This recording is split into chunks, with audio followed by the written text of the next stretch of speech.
They say every story has a beginning, but some stories choose to begin at the end. This week on The Creative Lens, we review Netflix's South African supernovela, The Polygamist. And it opens in a very unusual way with a funeral. Jonasi Gomora is dead. And the women who once loved him, endured him, or both, are now gathered in mourning black. But this story is not asking a simple question like, who killed him? It's asking something far more uncomfortable. How did it come to this? At the center of the story is Jonasi Gomora, a man who is not written as a mystery to solve, but as a consequence to witness. He is charming, persuasive, and deeply flawed, the kind of man people are drawn to and later struggle to escape from. But The Polygamist doesn't ask you to admire him. It asks you to observe what he leaves behind. From a production standpoint, this series marks a shift for South African storytelling on Netflix. Often described as Netflix's first South African supernovela, it carries a more elevated cinematic feel. The visuals are polished, the pacing is tight, and the storytelling feels intentional. Not rushed, not cheaply produced. It's structured more like a long-form consequence drama than a traditional soap. But where the series really lands its weight is in the characters around Jonasi. His first wife, Joyce, stands out immediately.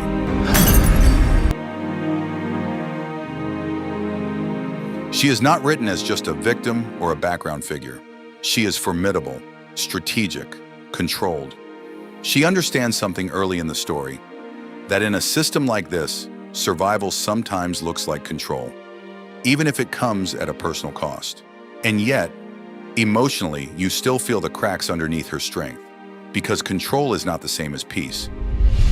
Then there is Mpum, Jonasi's daughter. She becomes one of the moral anchors of the story. Unlike many around her, she does not soften her judgment of her father. She does not romanticize him. She does not excuse him. And through her perspective, the story quietly highlights something important, that consequences don't just affect partners, they shape the next generation. What makes The Polygamist effective is that it refuses to fully excuse Jonasi. Around the middle of the series, a question naturally forms. Why is he like this? What happened to him? But the show subtly rejects that as the main focus, because understanding him doesn't undo the damage he causes. The real story is not his origin. It is the impact of his choices. This is where the series becomes more than just relationship drama. It becomes a study of consequence. A man driven by desire, control, and emotional impulse, and the emotional architecture of the women and children left to manage the fallout. No one is untouched. No one is fully safe. No one walks away unchanged.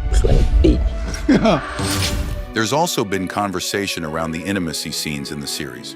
But here, they are not used for shock value. They are part of the narrative argument, showing compulsion, imbalance, and emotional repetition rather than romance or fantasy.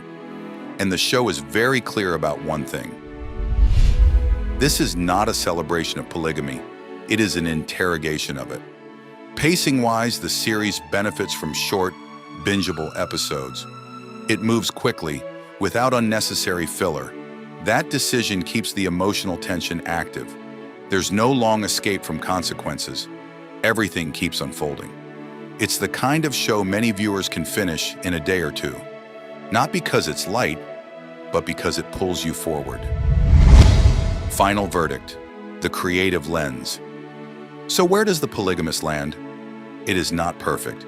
Some emotional beats feel familiar. And at times, the structure leans on expected relationship drama patterns. But what it does well, it does strongly. It holds a mirror to power, desire, and emotional cost, without trying to soften the impact. And that makes it memorable. The Creative Lens rating for The Polygamist is 8.9/10. A bold, emotionally charged consequence drama that succeeds more in reflection than resolution. And that brings us to the end of this week's Creative Lens.